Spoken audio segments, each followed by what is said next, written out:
Hello everyone, welcome back to our channel Rani's kitchen. ఈరోజు mutton keema curry ఎలా చేసుకుందామో చూద్దాం. ముందుగా ఒక ప్యాన్ పెట్టి అందులో ఆనియన్స్ యాడ్ చేసుకున్న తర్వాత సాల్ట్ వేసుకొని, అలాగే అందులో కొద్దిగా పసుపు కూడా వేసుకొని ఆనియన్స్ బాగా వేయించుకోవాలి. మూత పెట్టుకొని ఒక 5 minutes పాటు బాగా వేయించుకోవాలి.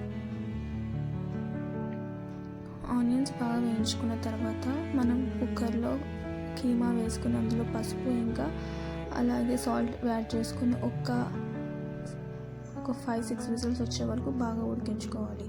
దాని తర్వాత వేయించుకున్న ఆనియన్స్లో ఒక 1 స్పూన్ జింజర్ గార్లిక్ పేస్ట్ వేసుకోవాలి.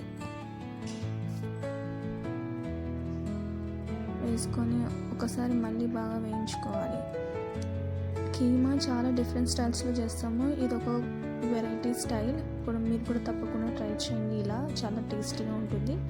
తర్వాత ఆనియన్స్లో మనం కొద్దిగా కారం, అలాగే కొద్దిగా జీలకర్ర పొడి, ధనియాల పొడి, గరం మసాలా ఇవన్నీ వేసుకొని మనం బాగా కలుపుకోవాలి. ఆనియన్స్కి బాగా మసాలా పట్టాలి. తర్వాత మనం ముందుగా ఉడకపెట్టుకున్న కీమాని కూడా యాడ్ చేస్తున్నాము. వాటర్తో యాడ్ చేస్తున్నాము, మళ్ళీ ఎక్స్ట్రా వాటర్ యాడ్ చేయ అవసరం లేదు. సో ఒకసారి వేసుకొని బాగా కలుపుకోవాలి.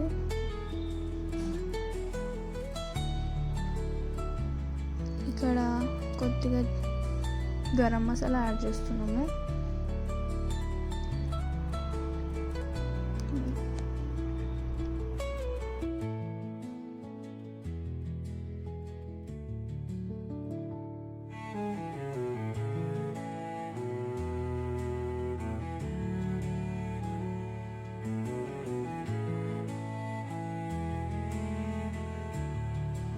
అలాగే కరివేపాకు, అలాగే చూపించిన విధంగా మిర్చి కూడా యాడ్ చేసుకోవాలి.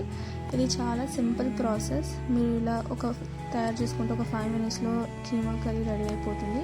అండ్ లాస్ట్ ఫైనల్లీ కొరియాండర్తో గార్నిష్ చేస్తున్నాము. చూసారు కదా ఎంత చూస్తుంటేనే యమ్మీగా ఉందో. మీరు కూడా తప్పకుండా ట్రై చేసి కమెంట్ చేయండి. And please to like, share and subscribe to our channel Rani's kitchen.